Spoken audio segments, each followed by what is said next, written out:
Hola, ¿qué tal? Buenas noches, ¿cómo les va? Gracias por acompañarnos como todos los sábados en Contragolpe. Y bueno, una semana más cargada de declaraciones en el frente gobernante, en una dirección en la otra. En este caso, la voz cantante fue del propio presidente de la República, que en una gira por Europa, una gira ya podríamos definir ad hoc de la interna, ¿no? Porque no va a haber grandes acuerdos, ni firmas de tratados, ni de entendimientos económicos. Está toda la intención y también porque hasta por activa el propio presidente lo dijo, que iba a tomar contacto con líderes europeos para conversar sobre la situación de la guerra, el mundo post-COVID, pero de verdad, todo indica que son disparadores al corazón del otro sector del frente gobernante, ¿no? Esto lo vamos a comentar ahora con Rodrigo. También tiene jugo lo que está pasando en la vereda enfrente, eh, en la propia dinámica de Cambiemos, donde también siguen las guerras interiores, cada vez más declaradas. Patricia Bullrich hizo una serie de enumeraciones muy puntuales acerca de su candidatura o su posible candidatura presidencial, su relación con el mundo Milei. También en ese subbloque opositor del mundo Milei hay novedades, tenemos novedades importantes de ese búnker, cómo funciona, qué está pasando, qué límites tienen. Bueno, repasamos todo eso en un minuto acá con Rodrigo Esteves en Contragol. Ya venimos.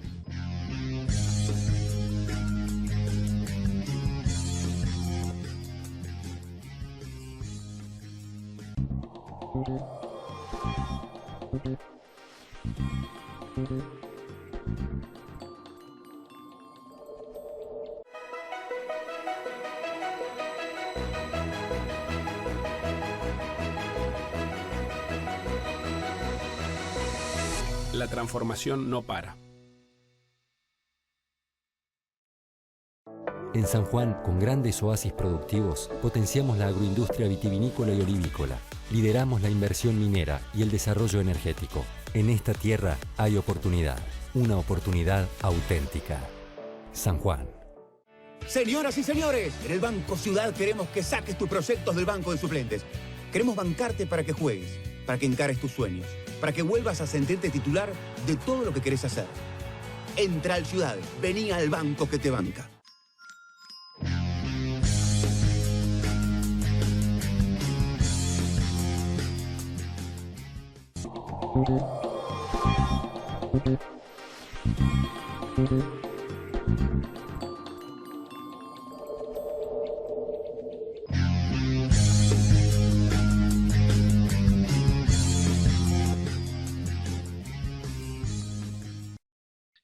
Hola Rodrigo, ¿qué tal? ¿Cómo estás?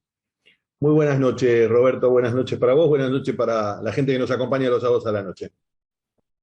Bueno, yo hacía en el introito un resumen un poco apretado para que lo podamos desentrañar, diseccionar de alguna manera. Empecemos por el frente gobernante. El presidente inició una gira por España, Alemania, bueno, in extremis logró la aceptación de que Macron lo reciba en el Liceo. Una foto importante, hoy lo hablábamos con vos en preproducción, porque bueno, es un presidente ganador, ¿no? Acaba de derrotar al Frente Nacional en las elecciones que tanto comentamos nosotros de abril pasado. Y yo insistía mucho que es curiosa esta gira porque generalmente las giras de los presidentes tienen un largo trabajo en las cancillerías, anudan reuniones de negocios, empresarios ad hoc que acompañan. En este caso había más periodistas en la gira que políticos, ¿no? Periodistas invitados. Y una nutrida agenda, sobre todo en España, de periodistas locales, de periodistas españoles. Concretamente, yo destaco dos episodios mediáticos.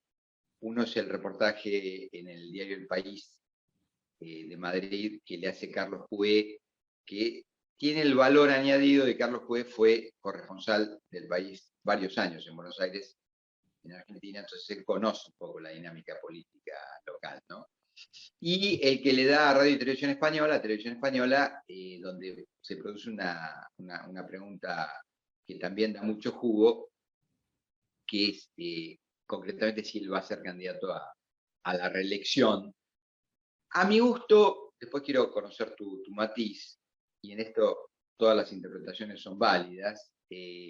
Tampoco fue un sí así a lo bestia, pero qué duda cabe, pero ¿por qué me lo preguntas si yo ya tengo la candidatura o lo que sea, ¿no? Fue un sí, por supuesto, nosotros los peronistas en la adversidad crecemos y tal, y pascual, pero fue un sí, ¿no? Un sí ahí.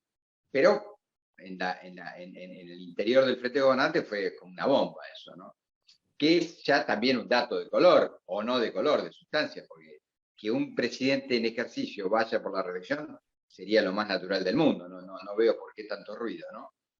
Y después, en lo del país, yo lo que rescato es esa frase donde él dice que Cristina no pone en la mesa de análisis que él es el presidente de la pandemia, y entonces el análisis de Cristina queda sesgado, ¿no? Pero bueno, es evidente que elige otro tipo de tribuna. Cristina había elegido la semana anterior sus famosas disertaciones, ahí en este caso en el Chaco, con el que puede ser su candidato, el que le encabece Unidad Ciudadana. Paréntesis, la información que tengo es que está tomada la decisión de que se llame nuevamente Unidad Ciudadana el espacio del kirchnerismo. No sabemos con cuánto más de peronismo o qué va a pasar con el otro sector, pero se va a llamar Unidad Ciudadana, esa es la información que tengo. Y tampoco sabemos si ya va a ser candidata o si ya está trabajando con la candidatura de Capitanich. Y último dato que doy, y te dejo paso a tu análisis de estas dos cuestiones de las revelaciones mediáticas de Alberto. La información que tengo es un nuevo lanzamiento de Cristina en el Gran Buenos Aires, así como muy, muy trabajado, donde ahí agrego yo, tal vez venga la respuesta a la tournée europea del presidente Fernández. Dicho esto, te paso la pelota y aguardo tus devoluciones.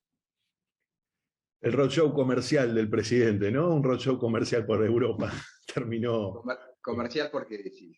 Sí, digo, un roadshow comercial, ¿no? Como una muestra tenemos todos estos productos, vamos pasando, hacemos una especie de exposición de tenemos todo esto para salir a la cancha, fíjense si nos quieren comprar algo, sabemos que están en un momento complejo en términos continentales por la conflictividad que hay en el este, y entonces no se olviden que Argentina siempre estuvo acá al otro lado del Atlántico, estamos muy cerquita, dispuestos a venderle lo que necesiten. Me parece que fue una decisión muy inteligente del presidente ir a Europa porque le permitió traerse esto que vos bien decís, lo de la foto, ¿no? Estas imágenes con Emmanuel Macron, efectivamente, recientemente triunfador en las elecciones vía balotaje en Francia, pero a la vez, debo decir, con unas parlamentarias por delante que también se preanuncian como complejas para la extrema derecha, ¿no? Ni los sectores a la extrema derecha, digamos, de Philippe Seymour, ni la propia Marine Le Pen parece que vayan a repetir los números de la presidencial, y por el contrario, un tercio de los votos irían al entente que ahora sí conforman los socialistas, que son los socialdemócratas franceses, ¿no? Que con Anne Hidalgo hicieron una pésima elección, pero que ahora, junto a los ambientalistas, llevarían un tercio de los votos en la próxima parlamentaria francesa. Los franceses tienen esta singularidad de votar las parlamentarias separadas de las presidenciales y por tanto tener una renovación que oxigenará o no la gestión de Macron. Todo indica que va a ser oxigenada por izquierda, lo cual reflejaría un mapeo que para nosotros parece complejo de entender, ¿no? ¿Cómo hacen para votar un 40 a la extrema derecha en una elección a balotaje y a los pocos meses un tercio de la población va a votar supuestamente a una izquierda moderada? Pero bueno, así parece que se preanuncian las elecciones en Francia, las próximas elecciones parlamentarias. Decía Rochó, pero ahí quiero ir a tu expertise, sobre todo en el mundo radical, porque mira, me diste un pie que no estaba en carpeta de nuestras conversaciones, pero te lo voy a preguntar igual. Yo creo que en el espíritu de la reforma del 95, es decir, se fue para cualquier lado, que cuenta con la mano indubitable de Alfonsín en esa reforma, lo que pensaba Alfonsín realmente era jugar con esa idea de, bueno, ministro jefe de gabinete, pero medio ministro primer ministro, ¿no? Como para darle al presidente, en caso de debilidad, una figura que no rompa el marco institucional. Entonces ahora pienso esto, ¿no? Pienso, por ejemplo, en Francia, que vos lo traes tan a cuento.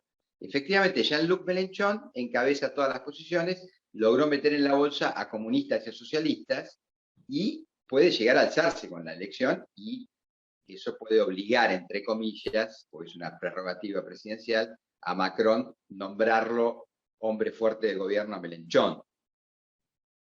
Y con esta crisis que tenemos nosotros de gobernabilidad, fíjate qué interesante, hubiera sido interpretar bien, o es interpretar bien, la idea de esa reforma y tener un ministro jefe de gabinete que incluso pueda ser de otro partido. Claro, vos decís Argentina año verde, eso no sé, lo tenés contemplado, pero ¿quién lo está utilizando como un mecanismo de salvaguarda, ¿no? Es todo un tema. Bien decís la impronta de la reforma del 94, de mediados de la última década del siglo pasado, que debemos decir, más allá de que sin lugar a dudas la impronta la puso la decisión política de Raúl Alfonsín, pero debemos decir fue un acuerdo de los dos grandes partidos nacionales. Alguno dirá, bueno, pero el bipartidismo estaba en crisis en los 90. Sí, sin duda que estaba en crisis, pero sin embargo aún tenía una fuerza importante y venía de en los 80 ocupar más del 85% del electorado. El bipartidismo había marcado ese siglo y vale decirlo, Alfonsín y Menem acordaron primero en un domicilio particular, el de quien había sido canciller, de Ante Caputo, y luego públicamente en la residencia presidencial de Olivos. Los dos titulares de las dos fuerzas políticas más importantes acordaron una reforma constitucional. Alfonsín, claro, tenía muy, muy cerca el 89 y la grave crisis que había sufrido a partir de los disparadores económicos de mayo y de la hiper que se le desencadenó en ese mes posterior a la elección del 14 y a la derrota de Angelos. Pero sin dudas que ese disparador había despertado en Alfonsín esta necesidad de tener recambios en términos institucionales, que como bien decís vos, un ministro coordinador, un jefe de gabinete, fuera el que oxigenara a un presidente que debía de quedar por encima de toda la situación para preservar la institucionalidad. La gran preocupación de Alfonsín siempre fue la preservación de la institucionalidad, y esto que hoy parece una continuidad natural y que nosotros nos tomamos como natural, debemos decir que en los 80 era impensado y se contaban los días uno por uno en democracia, ¿no? Entonces digo, esta situación de la continuidad institucional que hoy parece natural, en aquellos años veníamos de 50 años de recortes y recortes y recortes del orden constitucional desde el golpe del 30. Me parece que un poco esa era la impronta. La foto de Francia, bueno, sin duda es una foto que puede cambiar en términos políticos la marcha del gobierno de Macron, porque si bien Macron tiene potestad, como vos bien decís, la agenda que puede impulsar un cambio parlamentario de estas características, que sea un fuerte respaldo a quien fue un candidato que también debemos decir, Mélenchon quedó muy cerca de entrar al balotaje. Claro, claro. Estas fotos que a veces no vemos desde Buenos Aires o desde Argentina, pero Mélenchon quedó muy cerquita. Un tipo que había sido ministro del socialismo en la gestión de Jospin y que con los años se fue a una posición, si se quiere, más crítica por izquierda de todo lo que tenía que ver con el orden conservador que fue ganando prédica en Europa. Orden conservador donde Macron termina quedando cómodo porque queda en una situación de centro moderado, ¿no? A veces los extremos te favorecen, ¿no? Algo de eso. Bueno, volvemos sobre nuestra casa. Volvemos a la política doméstica y a las declaraciones de Alberto. Volvemos sobre nuestra casa. Alberto duro con Cristina, tal vez sea la primera vez que lo leímos tan duro. Es muy bueno lo que decís vos, porque claro, pienso que también la situación de estar en un idioma amable como es el idioma que manejamos nosotros, estar en la península ibérica, la situación de estar con un gobierno que le es cómodo, porque Sánchez le cae cómodo a Alberto, y esto es importante, digo, un entente... Hay buena sintonía, además es cierto que hay buena sintonía. Sí. Hay buena sintonía y es un entente que en general al peronismo la pone cómoda, es la entente de Unidas Podemos más el PSOE, digo, un entente donde el peronismo se siente cómodo. no con su tradición histórica, ¿no? Recordemos que Perón estuvo muchos años allí exiliado durante el franquismo, pero sí con su entente y su presente, digo, este resignificar Claro, del pero peronismo. Alberto es una figura más, si querés, que marida mejor con la socialdemocracia.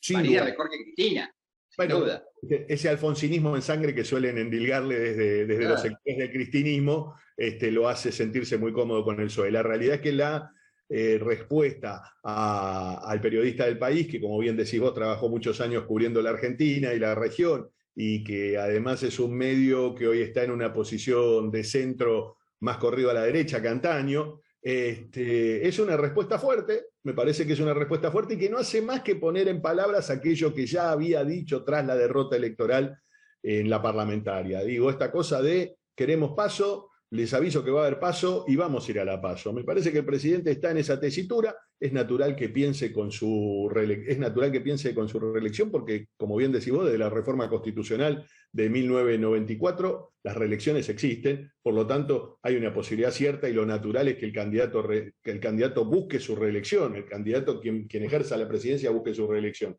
Me da la sensación que por otro lado la vice está armando su espacio, ¿no? En esto es muy bueno lo que vos venís diciendo ya hace algunos sábados, que la presencia de Coqui Capitanich, para algunos un actor de reparto en este tiempo político de la Argentina, para otros ya empezaron a reparar que en primera instancia debemos decir, ya anunció que quiere ser, y en segunda instancia fue el primero que le dio escena a la vice, escena pública, para que diga algunas cosas mucho más subidas de tono de las que venía diciendo a propósito del presidente, el titular del Ejecutivo. Por lo demás, yo insisto en mi teoría, todo esto es fuego de artificio, mucho enojo público, mucha contención de militancia a ambos extremos, mucha contención militante, pero para mí el agua no llega al río, acá la cosa va a seguir siendo el espacio del Frente de Todos, habrá sin duda un sello que será Unidad Ciudadana que interpretará el cristinismo y habrá otro sello que será el del Frente de Todos o como quiera ponerle albertismo ultramontano, que será el que interprete a algunos otros gobernadores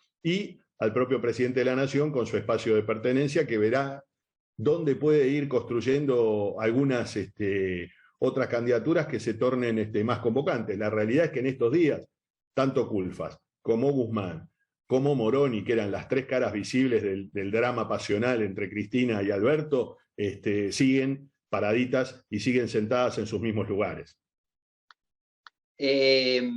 Rodrigo, quiero ir al otro lado de la vereda, pero antes de eso, un chisme que me toca en primera persona porque lo viví, o sea, no me lo pueden contar a mí.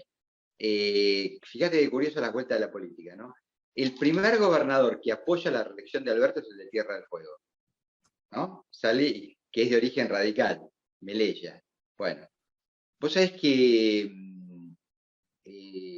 nos tocó hacer alguna cuestión de consultoría con Melella, bueno, en la época que era candidato, ¿no?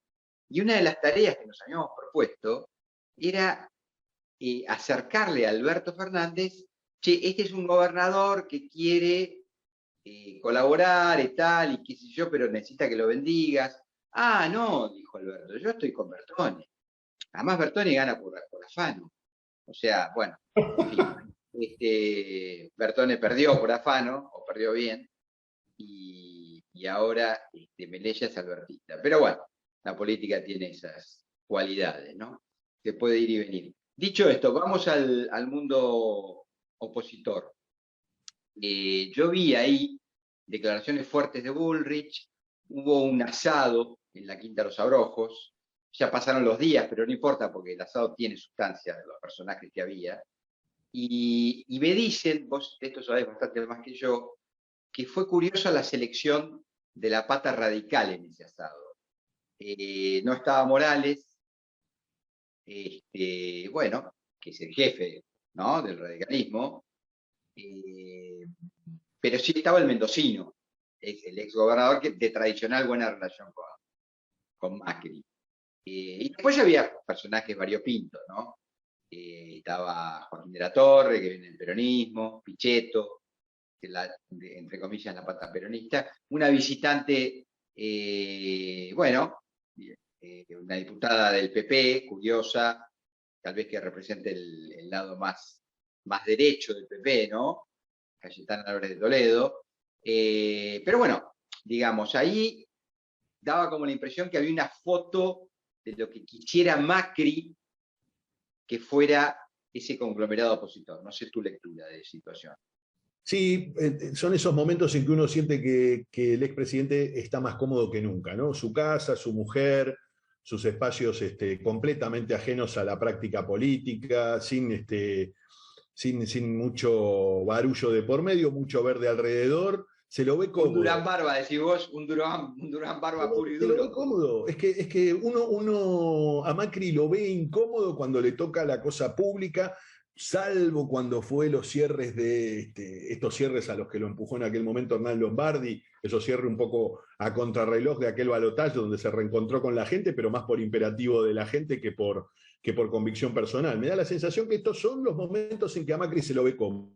Lo de los rojos, si bien fue el fin de semana pasado, efectivamente, como vos decís, dejó mucho para cortar, porque en primera instancia significó un reconocimiento a la figura de Mario Vargas Llosa, que globalmente tal vez no diga tanto, pero en términos de lo que tiene que ver con Iberoamérica dice muchísimo, ¿no? Mario Vargas Llosa, un tipo que viene de ser un predicador de la izquierda en Perú allá por los lejanos años 60, una de las mejores plumas literarias, sin lugar a dudas, de aquella nueva narrativa latinoamericana de aquellos años, pero que se transformó primero en los 90, intentando llegar a la presidencia contra Fujimori en una derrota totalmente inesperada, debemos decir. Desde hace 30 años se transformó en un ariete importante en lo discursivo de los sectores más conservadores del pensamiento latinoamericano e iberoamericano, el gran referente del pensamiento conservador en términos de la región.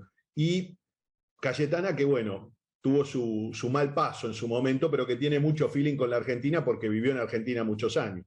Y porque además es de familia de origen argentina, su apellido tiene una larga, su madre y su apellido tiene una larga tradición, paradoja de la historia con el radicalismo, pero lo contamos otro día.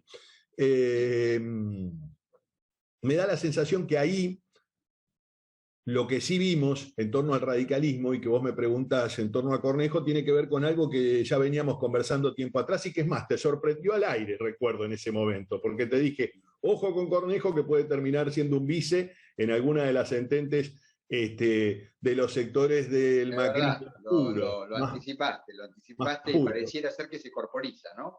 Por lo menos es el que da señales ahí. Yo no descartaría que Cornejo pueda volver a ser un precandidato a gobernador mendocino con mucha suerte, porque las gestiones en Mendoza se han ido continuando, la de Rodi Suárez sigue, y no olvidemos que Mendoza, como no ha tenido reformas constitucionales en estos últimos años, en este periodo democrático que nació en el 83 en adelante, no tiene reelección. Por lo tanto, Mendoza puede tranquilamente ahora tener nuevamente a Cornejo en escena política. Pero no obstante eso, debo decir, Cornejo es el hombre del radicalismo que tiene buena sintonía en ese sector del PRO, que debemos decir sigue teniendo enfrente un serio conflicto, que es la precandidatura de Horacio Rodríguez Larreta, que no parece bajarse. No, todo lo contrario, no creo. Es más, creo que el dato nuevo, y muchos esperábamos, es que Larreta ya dice, todavía en off, pero off que se escucha, ¿no? Que Macri haga lo que quiera, que Macri diga misa, pero que él se presenta, ¿no? Es decir, es como el primer gesto de independencia que necesita cualquier candidato, Rodrigo, que intente en un país como la Argentina, presidencialista, que no reconoce dobles comandos, o que te trae muchos problemas. Fíjate todos los problemas que hay por este tema compartido de Cristina Alberto, ¿no? O sea, volver a pensar en un presidente, en este caso opositor, que esté bajo la figura de otra figura, es, viste, complejo, ¿no? Bueno, parece que el hombre ha tomado la decisión de ya medio ir haciéndolo público. Ahora, no quisiera ir cerrando este dato que estamos comentando de las internas opositoras. Vos trajiste una cuestión interesante, el otro día lo hablamos ahí en preproducción, que ya la figura de Lustó, que si bien muchos también le asignaban un rol de candidato presidencial, parece ir asentándose en la ciudad, bueno, en correspondencia con el propio Larreta, ¿no? Me parece que eso es un dato interesante para Sí, por un lado, nosotros lo contamos el sábado pasado, hizo un lanzamiento nacional de su espacio político donde presentó precandidatos, te diría, en muchos distritos, y precandidatos taquilleros. Es el caso de Tetaz, que se pasa de capital a provincia, es el caso de Puyaro en Santa Fe, el caso de Loredo en Córdoba, el caso de Flavio Fama, quien fue rector en la Universidad Nacional de Catamarca. Digo, Lustó por un lado presenta sus hombres de confianza en distintos distritos, hablamos de distritos de peso, donde podría tener entonces este sector que se denomina Evolución o Juntos por la Evolución, sus propios precandidatos, siempre entendiendo en el marco de una PASO de Juntos por el Cambio. Pero por otro lado, debo decir, esta semana, y me das un poco de lo que veníamos conversando, digo, esta semana, por primera vez se presentaron ambos en una sede del gobierno de la Ciudad de Buenos Aires, fue ahí en el barrio porteño de Barracas, en el Centro Metropolitano de Diseño, cerca del Parque Lezama, para presentar un programa de empleo joven que buscaría incentivos para la contratación de al menos 10.000 jóvenes de entre 18 y 24 años. Una iniciativa pública como las tantas que seguramente todas las gestiones van presentando en sus distritos, que seguramente intenta dar respuesta para conectar entre pymes y Estado a los chicos que están intentando insertarse en el mercado laboral y a las chicas que están intentando insertarse en el mercado laboral. Ahora, el dato central es que a las 8 de la mañana estaba ahí al lado del jefe de gobierno un precandidato a jefe de gobierno, y un precandidato a jefe de gobierno que es de otra fuerza política. Acá es donde empieza uno a decir, bueno, acá hay señales, acá está pasando algo. El PRO en la Ciudad de Buenos Aires, liderado por su jefe de gobierno, reelecto, y que sabe que no va a tener una tercera elección, que por tanto tiene que ir a pelear una presidencial, bueno, está parado al lado de un señor que no es de su misma fuerza política y que dice que es precandidato a jefe de gobierno. Me parece que empiezan a haber señales de una confluencia natural entre ambos que por ahí marque la agenda a futuro. Ojo con esto, porque no hay que descartar que hay dos figuras políticas que tienen su mirada trazada en la Ciudad de Buenos Aires, una la exgobernadora María Eugenia Vidal y el otro, el actual ministro de Gobierno y exintendente de Vicente López, Jorge Macri. Rodrigo, nos vamos. Nos quedó afuera el capítulo Milei. Yo tenía mucha información del búnker interior de ese mundo, que también tiene sus dramas, ¿eh? No todo es color de rosa, y lo hay. Probablemente en el programa que viene nos aboquemos un poquito a esa información, ¿eh? Hay mucho ruido interior. Abrazos, saludos para todos. Nos vemos en Contragolpe el sábado que viene. Chao. Chao.